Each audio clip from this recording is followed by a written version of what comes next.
ونيجي السؤال الأشهر، يعني إيه أكل صحي يا دكتورة؟ طول الوقت تقولي لنا كلي أكل صحي كلي أكل صحي، يعني أعمل إيه بالظبط؟ ببساطة نقدر نقول إن الأكل الصحي بيعتمد على حاجتين، بيعتمد إن أنا آكل كم كافي من العناصر الغذائية، سواء كانت فيتامينات، معادن، مضادات أكسدة، بروتين، كربوهيدرات ودهون صحية، وفي نفس الوقت أشرب كمية كافية من المياه والسوائل.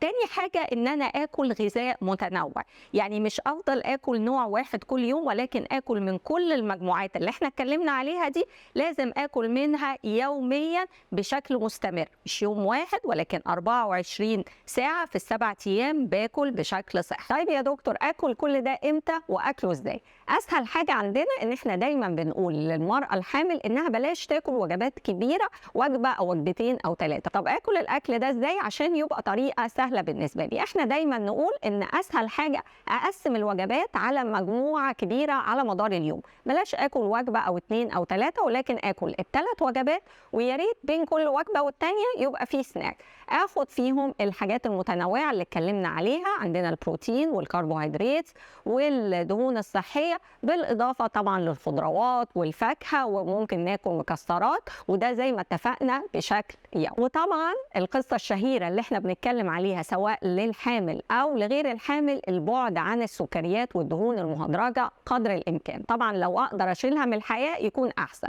لو صعب أبتدي أقللها بالتدريج، لأن وجود السكريات المضافة أو الدهون المهدرجة في أكلي بشكل منتظم بيأثر سلبا على صحتي وعلى صحة الجنين اللي بيتكلم. زي ما الأكل مهم، تاني خطوة في الحياة الصحية وهي النوم المنتظم.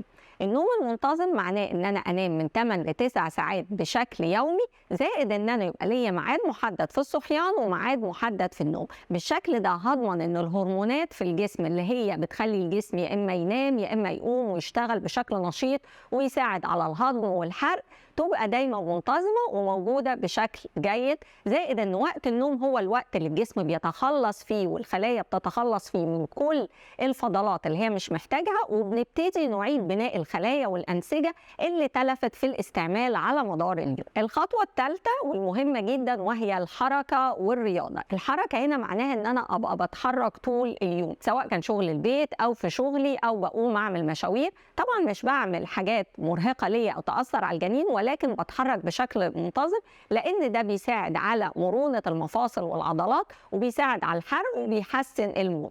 بالاضافة للحركة والنشاط البدني المستمر لازم اعمل رياضة، والتوصيات العالمية ان انا محتاجة على الاقل اعمل 150 دقيقة من الانشطة زي الرقص، الجري، المشي، ما يتناسب مع قدرتك الصحية، زي ما قلنا 150 دقيقة في الاسبوع. بالاضافة لبعض التمارين لتقوية الكتلة العضلية اللي هي بتساعدني على الحرق، وتمارين للإطالة عشان العضلات ما تتأثرش، وتمارين للاتزان عشان التوافق العضلي والعصب. بالإضافة طبعا للتمارين اللي هي بنعملها لتقوية منطقة الحوض، لأن دي هتساعدك بشكل كبير جدا خلال فترة الحمل ان انت تستحملي الكبر الكبير في الرحم. بالإضافة ان وقت الولادة هيخلي الولادة سهلة وبسيطة وما تاخدش وقت كبير. وبكده نبقى خلصنا كلام على نمط الحياة الصحي اللي هنبدأ بيه حياتنا الجديدة مع الجواز ومع الاستعداد للحمل.